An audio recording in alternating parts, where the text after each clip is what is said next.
XPeng just launched their second-gen variant. He Xiaopeng called it a full redesign. R2 to R4. It's a leap. Is it truly a breakthrough?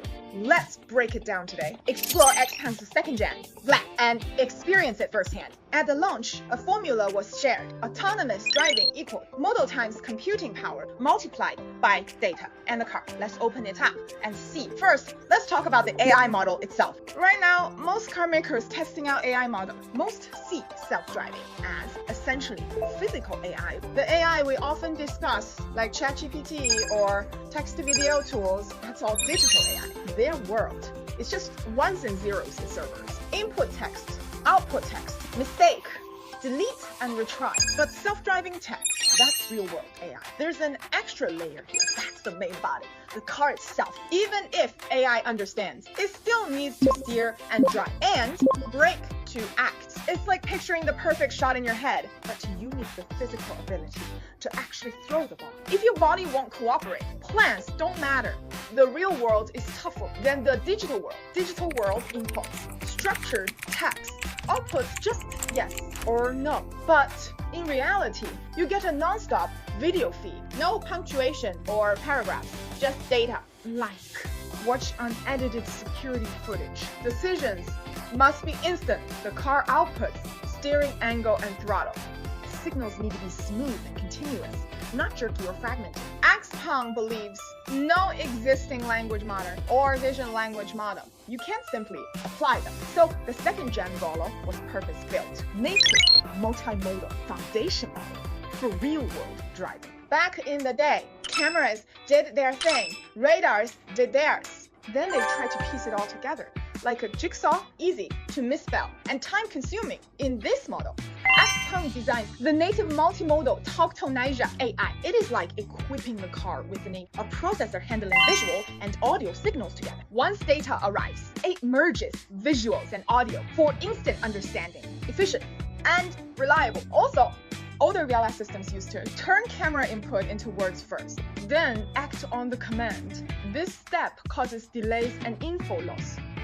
XPeng's second-gen Valet removes speech conversion. It achieves seamless end-to-end mapping from vision to action. Now that you have the model, you still need serious computing power in the car. Everyone's talking chip power with ever-increasing numbers. So at this launch event, they actually introduced two interesting new terms: nominal power, effective power. Nominal power is what you often hear about, the listed processing power. But when it comes to driver assist features, fully usable and controllable processing power. Let me give a simple example. For instance, you buy a third-party charger, box list, 30-watt fast charging. That is the nominal rating. You charge your phone for hours, but it is still slower than the original 10-watt charger due to protocol mismatch and cable loss. Thermal throttling. Only what enters the battery might be just 5 watts. This is usable processing power. Most self-driving chips work the same way. Brands love to boast. This chip claims 500 TOPS. That's just what's listed. But in the real world, it has to run all sorts of software, needs cooling, relies on complex algorithms. So what actually gets put to work might barely hit 100 TOPS. XPeng skips third-party hardware. They make everything in-house. They even make their own chips, like building their own chargers, selecting your own compiler, like making a charging cable in-house model design, similar to phone fast charging. All three are seamlessly integrated, no protocol loss or wiring waste. Pairing the Turing chip with the Turing AI model, overall computing efficiency hits 82.5%. Inference takes about 80 milliseconds. Thanks to these improvements, the system's reasoning speed is now 32 times faster. Finally, with the world model, we apply simulation and reinforcement learning. We've analyzed this before, so I won't go over it again. Over the past year, simulation cases rose from 30,000 to 500,000. One test day equals 30 million kilometers driven. The key here is self-competition, how the VIA chooses to drive. The model generates tough scenarios to challenge it. It is a constant battle both sides, leveling up day after day. They get stronger with every crash. That is the core idea. How does it perform? For this test, we're driving the XPeng P7. We drove it for almost 31 kilometers, covering city streets and construction zones, flat, narrow, and tight roads, and places most drivers would never venture into. These roads are carved by heavy trucks, Let's see how it performs. When the P7 is in park, driver assist can be activated. The exit here is genuinely pretty narrow. Before we get rolling, the test car Handy managed to drive out autonomously, no problem. I'm confident in it, but it's really narrow. It'll need a 3-point turn. Honestly, this exit angle is quite tricky. Even if I drove, I couldn't make it in one go. But on the SR display, it's already detected the cones ahead, but it didn't stop. It exited the lot and entered the lane. NGP can be reactivated in several turns. I could really tell it's a step up from the last version. Earlier versions, after unprotected turns, would drift into nearby lanes. It just wasn't great at holding its line through corners. But now, its lane control feels way more gyrating. After the turn, it slots perfectly back into its lane. Stability is much improved. Plus, a courier suddenly cut in at the roundabout. It smoothly slowed to yield. Once he moved aside, it accelerated away. On a 2-lane road, our lane is filled with parked cars. With a motorcycle on the left, it backed off just enough. Once the motorcycle cleared, it made a rapid lane change. All the actions connect seamlessly, delivering an exceptionally smooth and refined experience. Feels just like manual driving. This deserves applause. Suddenly, while driving, we hit Beijing's March snow. Check out these big snowflakes. Romantic.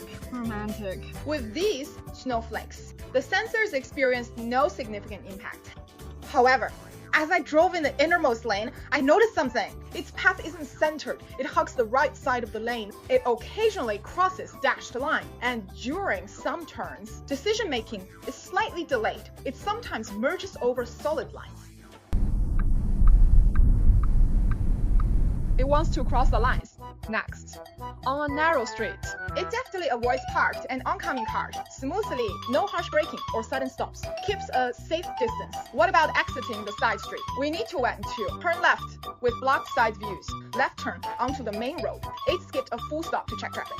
It slowed and edged forwards. Before I could check both sides, it seized the moment and turned left immediately. It went from spotting to reacting in one smooth move. During the drive, the system made a single recognition error.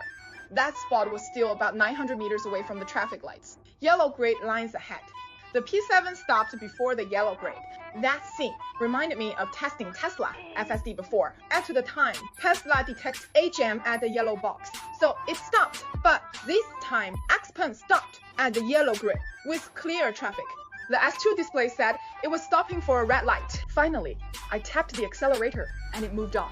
1/6 was a long construction dirt road passing the scrapyard. Some stretches are deeply rutted by trucks. Seriously, we're heading this way. Damn, there's actually a road here. Left, they managed the speed pretty well through this whole section. It held around 30 kilometers per h. Turns were sharp and direct. At the single lane right turn, oncoming traffic appeared. It didn't stop completely, even though it cut it pretty close. But the Musco felt natural, keeps going, passes a parked car with oncoming traffic. When passing is impossible, it moves forward slowly, waits for the car ahead, then resumes driving. Versus the previous version, the current control logic is more aggressive. On two-way single-lane road, without a bike lane, a small three-wheeler is ahead.